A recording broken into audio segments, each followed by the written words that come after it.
Hey, what's going on, everybody? Welcome back to the Dean Rogers Show. Today, we've got another episode of Deals with Dean.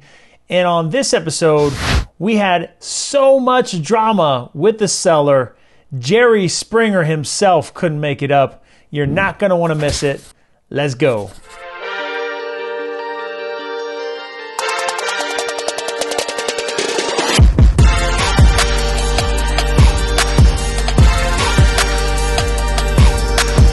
All right, welcome back. If you're watching this on YouTube, make sure to like and subscribe. And if you're listening to it on Apple Podcasts or Spotify, make sure to leave a 5-star review. I will love you very much. All right, so as promised, there was so much drama on this one. It's going to take a while to unpack, but let's get started. So this deal came to us from a Google PPC lead. That's Google pay-per-click, where we're spending money on ads for searches. Sellers are searching on the internet and our ads are popping towards the top. Well, this seller reached out to us and immediately let us know that they needed to sell their property as quick as humanly possible. Now, spoiler alert for you, it took us just about 30 days from start to finish to close this deal, because there was so many different issues and obstacles we had to overcome throughout the entire process. Now, from the get-go, we opened escrow, and the first thing that we knew was that this property had gone through a probate. The seller had said that it had already been finalized. So we felt, all right, we're going to be able to move through this process quickly. We're not going to have to, do anything with the probate, which typically can take months and sometimes even longer, depending upon how complex that probate is. Now, the one thing about this was the probate was finalized. However, not everything was recorded.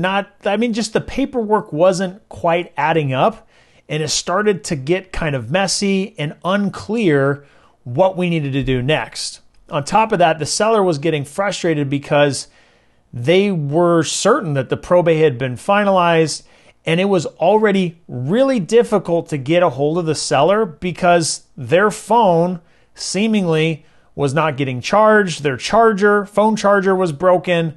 This seller had 7 kids, and it just seemed like there was a lot going on in life. Things were stressful, and this just was another thing to add on top of trying to find how do we prove that the probate was finalized.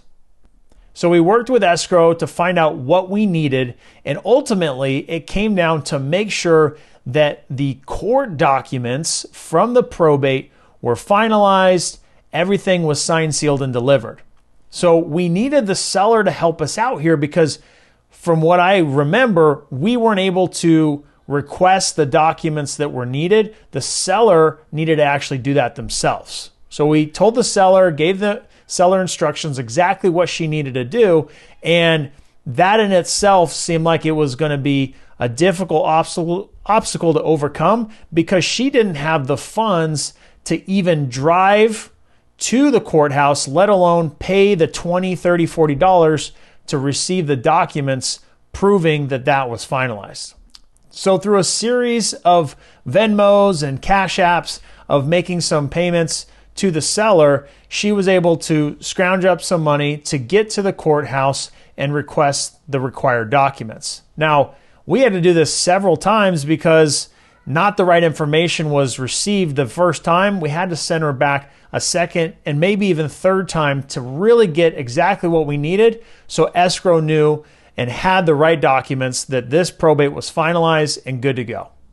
So finally, we got that box checked, which took some time, but that wasn't it. There was some more drama that popped up, which was the seller's girlfriend had actually gone to jail and needed to bail her out. Well, she wasn't able to get qualified to bail her girlfriend out, so that just added additional pressure to the circumstances, to the timing of wanting to close this deal, because the girlfriend was in jail and wasn't able to bail her out. Another thing that popped up was the seller needed some money to make sure she could move into her next place she was going to live, and needed some money for a down payment. Now, we weren't too excited about fronting this cash given all the issues that we had found up to this point. To make it even more interesting, we ended up finding out that there was a code violation on the property because of substandard conditions. Now, when that happens, usually the property's in really bad condition and the city has basically either boarded up the house or put a lien on the property that doesn't allow title to transfer until those issues are resolved, or the person that's going to buy it has agreed to resolve those issues within a certain period of time. So by this point, we had already kind of worked through some of these problems, and we decided to go ahead and send it out to our buyers. Now, one buyer in particular that we've worked with many times and we know likes these kind of deals that needs a lot of work and knows the area really well, was interested in the property and wanted to walk it. Now, the city had actually already put a gate around the entire property to limit people from getting access to the property. So we had to coordinate with the city and the code enforcement department to actually provide access and unlock the gates for our team and our buyer to get into the property and walk it and verify what kind of condition it was in and what their numbers would be at the end of the day. Now, after the buyer walked it, he came back to us with a number that was a lot lower than what we were expecting, but we understood where they were coming from, and we actually had the same value of the property after it was all fixed up. So I knew as long as we could get on the same page with what the repairs would be, then there was a chance we could put a deal together. So after talking with the buyer more and explaining where we estimated the repair numbers to be and what number we were asking and going to be going back to our buyers with, that buyer ended up coming back to us and letting us know, okay, let's do a deal. If we can get this property vacant, we can work through escrow with the code violation situations, then we've got a deal. So we worked through that. We got the buyer on board. We felt confident with that part of it. We just still needed to get the seller across the finish line. We checked the boxes with the probate. We checked the boxes with the code violations. We had already sent money to her to help with getting her next place that she was going to rent. The only thing we needed was just her to sign, which we still were having trouble making contact with her because her phone was not getting charged. She was losing reception, all that kind of fun stuff. So finally, we made contact with the seller. We got her on board to sign. We moved quickly to get escrow closed, and bam, we finally got it done.